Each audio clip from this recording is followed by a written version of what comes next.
5 seconds.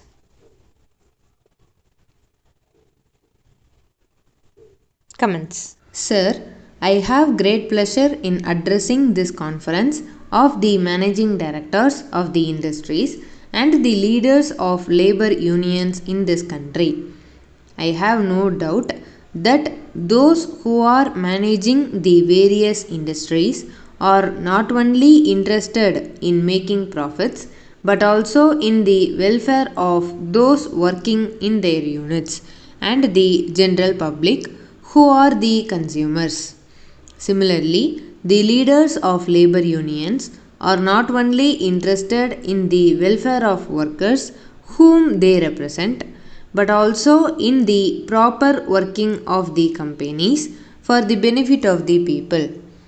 I would like to share with you some of my views both in my capacity as a citizen of this great country and also as a minister of the government.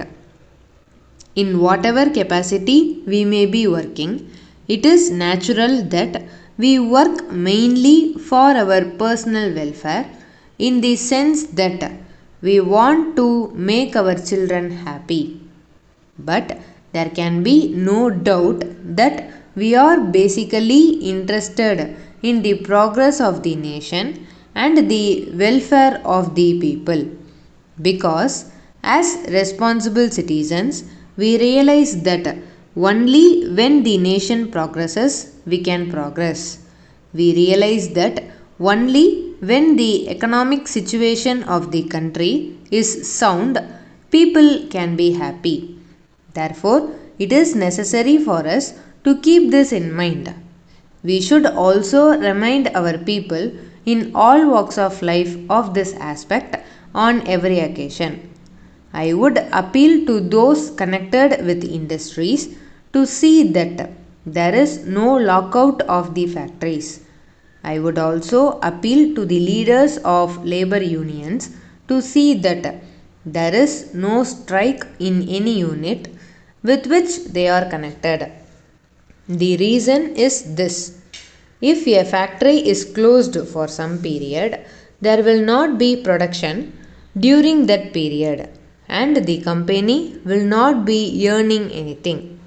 This will result in the public not getting their essential requirements, the management will be incurring losses, and the workers and staff will lose their wages.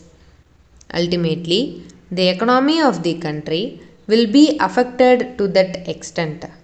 Therefore, I would request all those concerned to keep this in mind before they decide on a lockout or a strike.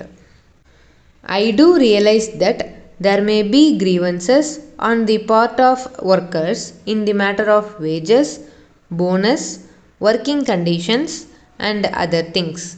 I will not say that all the demands of the workers are unreasonable.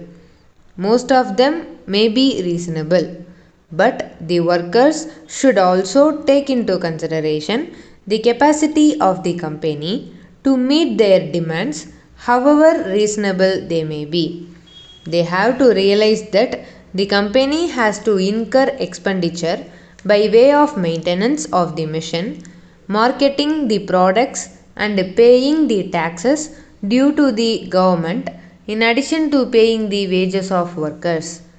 If the management is reasonable in meeting at least some of their demands, the labor must accept whatever the management is willing to do, consistent with the proper running of the unit, and wait for better times when they can press their other demands. I would also appeal to the management to see that the demands of the workers are met so that they can work with certain amount of contentment. The management on their part should realize that unless a worker is able to run his family without difficulty, he will not be able to devote his full attention to his work.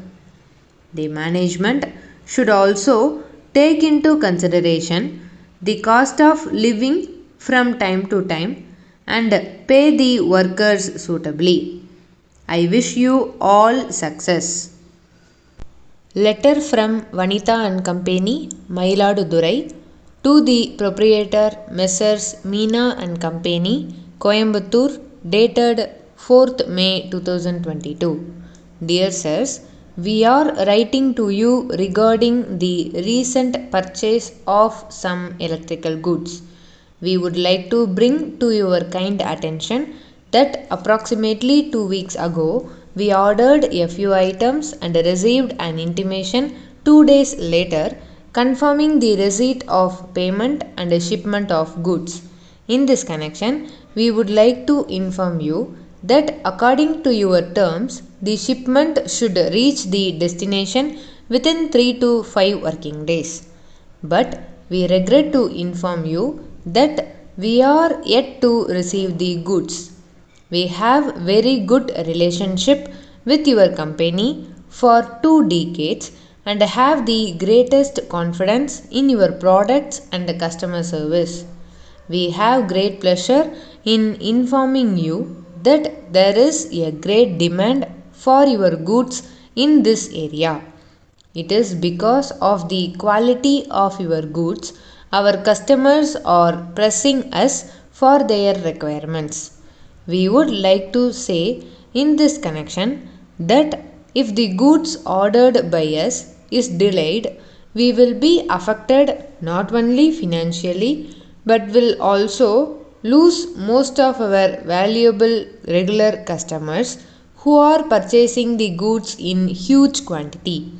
We hope you might be able to provide us with details on the expected date of arrival of the goods so as to enable us to supply to our customers.